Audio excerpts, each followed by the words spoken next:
মা, আমার দুষ্টু সোনা, আমার দুষ্টু সোনা একটু খুব ভালো মেয়ে। মা, আমার দুষ্টু সোনা খুব ভালো মেয়ে, তাই না মা?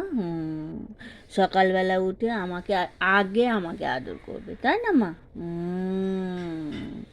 আমাকে আদর করবে, তারপরে তারপর মাকে আদর করবো। খাবে না, তাই না মা? একটু খাও তো মা। না, খায় না, হা করে এই খেয়ে নিল। শুয়ে শুয়ে খাবে মা। আমার সোনা বাচ্চাটা আমার চুই চুই খাবে। চুই চুই খেলো। শুয়ে শুয়ে খায়। শুয়ে শুয়ে খাবে। এই দেখো কেমন খায়। শুয়ে শুয়ে খাবে, তাই না মা?